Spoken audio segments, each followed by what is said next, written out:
పితా పుత్ర పవిత్రాత్మ నామమున ఆమేన్. మన రక్షకుడైన యేసుక్రీస్తు నామమున మీ అందరికీ శుభములు. క్రీస్తు స్వరం వీక్షకులకు స్వాగతం.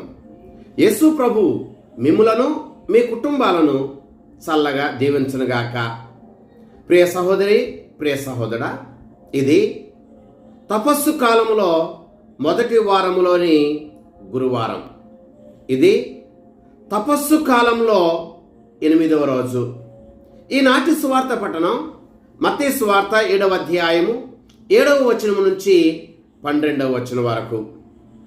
ప్రియ సహోదరి, ప్రియ సహోదరా, ఈ తపస్సు కాలములో ఈ రోజున యేసు ప్రభు ఈనాటి సువార్త పఠనం ద్వారా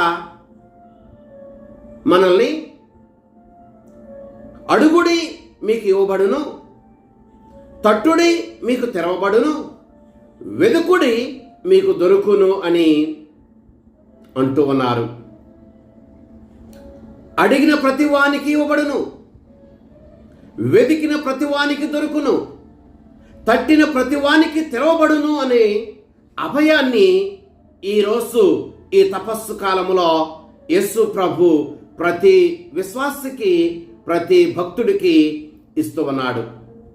మనము విశ్వాసముతో అడగాలి, విశ్వాసముతో వెతకాలి, పట్టు విడవక ఆయన తలుపు మనం తట్టాలి.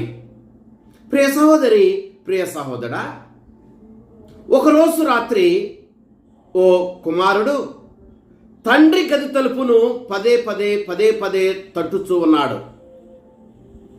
కుమారుడు తండ్రి తలుపును తట్టగానే తండ్రి నిద్ర నుండి మేల్కొన్నాడు.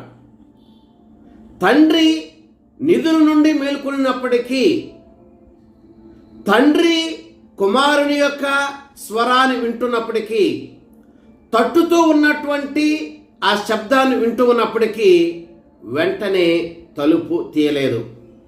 ఆ గదిలోనే మెలకువతో ఉన్నాడు. కొన్ని గంటల తర్వాత ఆ తండ్రి సిద్ధము చేసినటువంటి వేడి భోజనమును పట్టుకుని తన గది తలుపును తెరిచాడు. ప్రియ సహోదరి, ప్రియ సహోదరా, తండ్రి తయారు చేసినటువంటి వేడి భోజనం పట్టుకుని తలుపు తెరవటాన్ని చూచినటువంటి కుమారుడు ఈ సత్యాన్ని గ్రహించాడు. నేను తలుపు తట్టుతూ ఉన్న వెంటనే నాన్నగారు తలుపు తీయపోకున్నప్పటికీ నాకు ఏది అవసరమో దాన్ని సిద్ధము చేసి తన తలుపును తెరిచాడు అని.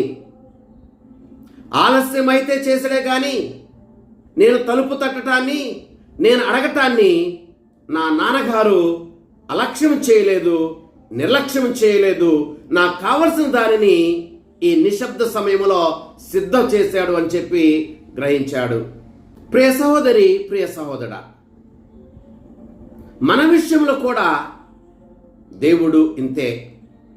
మనం అడుగుతూ ఉన్నప్పుడు, తట్టుచూ ఉన్నప్పుడు, వెదుగుతూ ఉన్నప్పుడు వెంటనే మనకు జవాబు రాకపోయినప్పటికీ మనకు ఎప్పుడు ఏది అవసరమో దాన్ని సిద్ధము చేసి దేవుడు మనకి ప్రత్యుత్తరాన్నిస్తాడు. ఇర్మియా గ్రంథం 33వ అధ్యాయము 3వ వచనంలో ప్రభు చెప్తున్నట్లుగా, నువ్వు పిలుతువేని నేను నీకు ప్రత్యుత్తరమును ఇత్తును అని. మనం పిలిచినప్పుడు ఆయన తప్పకుండా ప్రత్యుత్తరాన్ని ఇస్తాడు. ప్రత్యుత్తరం ఇవ్వటంలో ఆలస్యం అవ్వచ్చేమో కానీ అలక్ష్యం చేయడు. జకరయ్య, ఎలిజబెత్తమ్మలు కుమారుని కోసం, గర్భఫలం కోసం అడిగారు, వెతికారు, తట్టారు. కానీ వారి యొక్క ప్రార్థనను ఆలకించటంలో, జవాబు ఇవ్వటంలో ఆలస్యమైందే కానీ దేవుడు ఈ దంపతులను అలక్ష్యము చేయలేదు. ఆలస్యాన్ని ఎందుకు చేశాడంటే వారి గర్భాన గొప్ప ప్రవక్తను దయచేయటానికి ఆలస్యం చేశాడు. మన విషయంలో కూడా అంతే. ఆలస్యం అవ్వచ్చేమో కానీ దేవుడు మన ప్రార్థనని అలక్ష్యము చేయడు. కనుక ప్రియ సహోదరి, ప్రియ సహోదరా, మనము మన ప్రార్థనలో నిరుత్సాహపడకుండా, పట్టు విడవక ప్రభుని పదే పదే ప్రార్థన చేయాలి. బైబిల్ గ్రంథములో నిరుత్సాహపడకుండా పదే పదే ప్రార్థన చేయగా దేవుడు వారికి ఇచ్చినటువంటి ప్రత్యుత్తరం గురించి కొద్ది నిమిషాల పాటు ధ్యానం చేద్దాం. నెంబర్ 1, విధవరాలు. లూకాసు వార్త 18వ అధ్యాయము 1వ వచనం నుంచి 8వ వచనం వరకు. విధవరాలు న్యాయాధిపతి దగ్గరకు వెళ్ళి పట్టు విడవక పదే పదే తన ప్రత్యర్థి నుండి న్యాయమును చేకూర్చమని అడిగినప్పుడు ఆ న్యాయవాది మూర్ఖుడైనప్పటికీ ఆమె పదే పదే అడగటం చూచి ఆమెకు న్యాయం చేశాడు.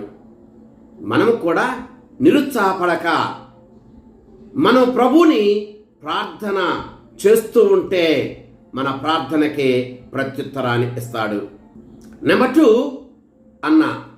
సమూయేలు మొదటి గ్రంథము 1వ అధ్యాయము 1వ వచనం నుంచి 10వ వచనం వరకు మనం చదివితే, అన్న పదే పదే దేవాలయానికి వెళ్ళి కన్నీరు కరుస్తూ దేవుని సన్నిధిలో నిశ్శబ్దంగా ప్రార్థన చేసింది. పట్టు విడవక ప్రార్థన చేసింది.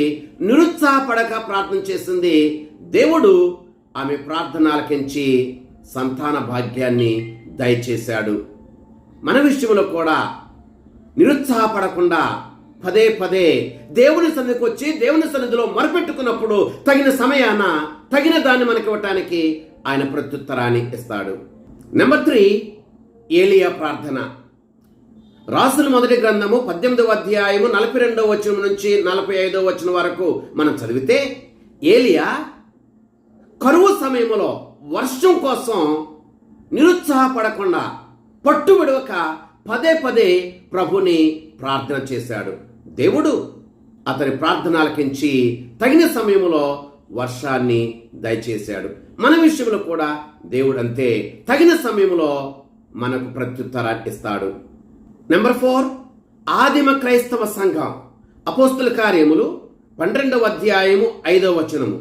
ఆదిమ క్రైస్తవ సంఘం, ఆ సంఘమును పదే పదే విశ్వాసం కొరకు హింసిస్తున్నప్పటికీ గుమికూడి ప్రార్థన చేసేవారు.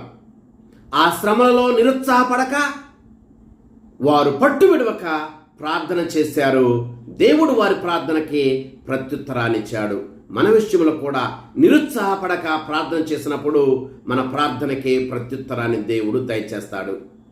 నెంబర్ 5, పునీత పౌలు గారి ప్రార్థన. కొరింథీయులకు రాసినటువంటి 2వ లేఖ 12వ అధ్యాయము 8-9 వచనాలు మనం చదివితే, పునీత పౌలు గారు తన కష్టాలలో నీరసించిపోకుండా, అధైర్యపడిపోకుండా, నిరుత్సాహపడకుండా తన కష్టాలను తొలగించమని పదే పదే ప్రభుని ప్రార్థన చేస్తే, నా కృప నీకు చాలును అని ప్రత్యుత్తరాన్ని ఇచ్చాడు.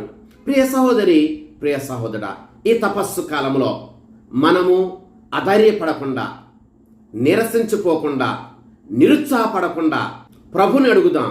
ప్రభు మన ప్రార్థనకి ప్రత్యుత్తరాన్ని ఇస్తాడు. ప్రభుని వెతుకుదాం, ఆయన మనకు దొరుకుతాడు. ప్రభు తలుపు తట్టుదాం, మనకి ఆయన తన కృప ద్వారాన్ని తెరుస్తాడు. ఆ ప్రభు మనల్ని, మన కుటుంబాలను చల్లగా దీవించునుగాక. ఆమేన్. పిత, పుత్ర, పవిత్రాత్మ నామమున ఆమేన్.